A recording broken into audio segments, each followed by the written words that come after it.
Je vous présente aujourd'hui la sauce rouge. Bonjour, bienvenue sur la chaîne Cru Life.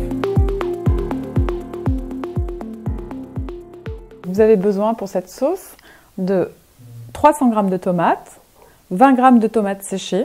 Donc là, vous remarquerez qu'il y a deux types de tomates séchées. Il y a des tomates séchées qui viennent du magasin bio et qui me dépannent quand j'ai pas le temps d'en faire. Et puis ces petites tomates là qui sont les miennes, que je fais au déshydratateur et voilà, que j'aime beaucoup. Vous avez également 20 g de poivrons rouges, un oignon rouge. J'ai mis 5 g de champignons. Alors ça, c'est un peu de champignons de Paris séchés. C'est un peu l'ingrédient magique. L'idée, en fait, c'est qu'il absorbe l'excédent d'humidité de la sauce. Donc cette sauce, je vais l'utiliser pour plein de préparations. Vous avez également 50 g d'olive noire dénoyautée, de l'ail. Alors là, la recette, elle est pour 4-6 personnes. Moi, j'ai mis 3 gousses d'ail. J'adore l'ail. Donc, si vous aimez modérément l'ail, mettez 1 à 2 gousses. Moi, là, je me suis un peu lâchée. Voilà, et puis j'ai mis une grosse cuillère à soupe d'origan séché. Donc pareil, j'ai choisi du séché pour la même raison, parce que c'est une sauce qui rend beaucoup d'eau. Donc, enfin d'eau, en fait, c'est le jus des tomates et le reste des autres ingrédients. Donc plus on ajoute des ingrédients séchés, plus ça absorbe l'humidité, plus on a une consistance qui est vraiment intéressante.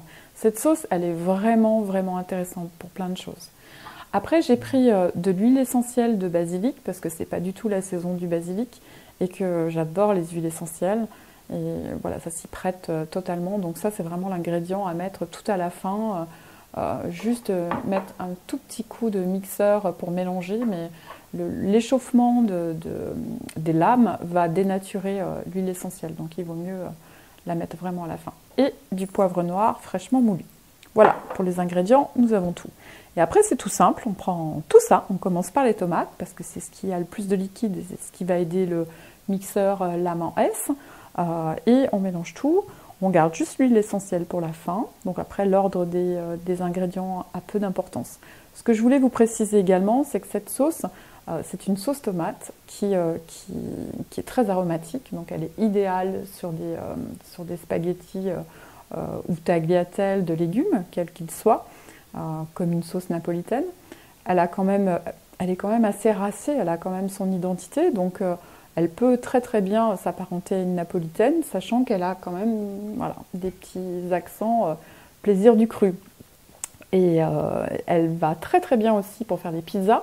Donc moi en général quand je fais une pizza, je la remixe juste avant, parce que j'en ai toujours en réserve, donc dans le congèle ou dans le frigo.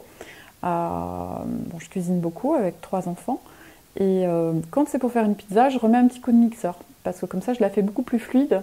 Et voilà, après tout dépend, aussi parce que j'ai des garçons et qu'ils n'aiment pas trop avoir des morceaux de légumes et des morceaux de tomates dans la pizza. Voilà, après c'est à votre convenance.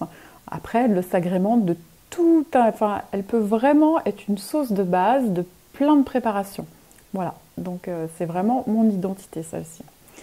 Voilà, et ben on va y aller, c'est parti. Donc,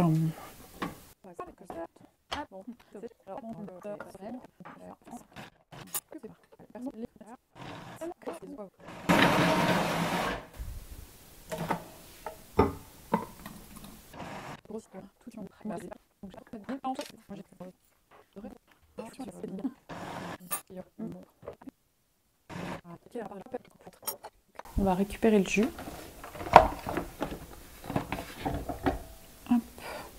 Je vous rappelle que c'est la sauce de base, d'accord? Donc remarquez que j'ai mis ni sel, ni huile. C'est volontaire. Ça vous permet de moduler en fonction de ce que vous voulez. Une fois que vous avez mis du sel, on ne peut plus l'enlever. C'est terminé. Donc il vaut mieux rajouter, parce qu'au moment de la préparation, vous allez goûter, vous allez vous rendre compte que c'est pas assez salé, ou vous voudriez une sauce salsa, épicée, donc vous rajoutez tout un tas d'ingrédients qui font qu'elle sera plus relevée. Ça, c'est réalisable. Par contre, l'inverse, c'est pas possible. Une fois que c'est pareil, il vaut mieux qu'elle soit pas assez mixée que trop mixée. Là, c'est votre base. que vous pouvez avoir au congélateur. Vous avez des invités imprévus qui arrivent. Vous avez déjà une sauce très pas cuisinée, mais très cruisinée, avec beaucoup d'arômes, que vous pouvez ajuster en fonction de votre envie. La cuisine crue doit être créative. Donc pour ça, il faut recomposer complètement. Il faut complètement changer votre façon d'appréhender la façon de cuisiner. Donc il faut vous laisser une marge de manœuvre. Tout à l'heure, avec la technique, on parlait également, c'est une cuisine qui est très sensorielle. Elle est là au niveau des saveurs, des odeurs, c'est l'empire des sens, quoi. C'est incroyable, ça sent divinement bon. C'est vraiment... Moi qui suis professeure de yoga depuis très longtemps et qui ai déjà les sens très éveillés, j'ai eu à la découverte de la cuisine crue le même enthousiasme, la même presque euphorie, en me disant mais waouh, c'est énorme, voilà, parce que c'est plein d'énergie et puis c'est plein d'odeurs, plein de saveurs, plein de textures. Voilà, c'est incomparable à mon sens. Ça y est, hop, je lutte depuis tout à l'heure. Bon là, en termes de consistance, c'est vraiment sympa. On dirait, visuellement, comme ça, on dirait presque une sauce avec de la viande dedans. C'est ça qui est très surprenant avec cette sauce. Voilà, hop. Donc on peut presser un peu. Et puis, donc là, le jus, on le garde, hein, surtout, on ne le jette pas, vu ce qu'il y a dedans. C'est vraiment, c'est pareil, hein, si vous faites cuire des pâtes, vous faites cuire vos pâtes dans ce jus. Vous mettez dans l'eau de cuisson, hein, pour ceux qui cuisent. Voilà. Ou après, vous la gardez, et effectivement, on peut faire mariner tout un tas de choses à l'intérieur. Voilà. La sauce rouge plaisir du cru est prête. Donc, à vous maintenant d'être créatif avec une de ces premières bases. Voilà, vous aurez tout un tas de déclinaisons comme ça, de sauces et de préparation de base pour vous apprendre l'autonomie. L'idée, c'est vraiment que vous ayez des outils, vous ayez une trousse à outils avec tout un tas de petites recettes de base et que vous composiez vous-même vos propres recettes au fil des saisons. Parce que vraiment, l'idée, c'est vraiment ça aussi. Je vous remercie, à bientôt!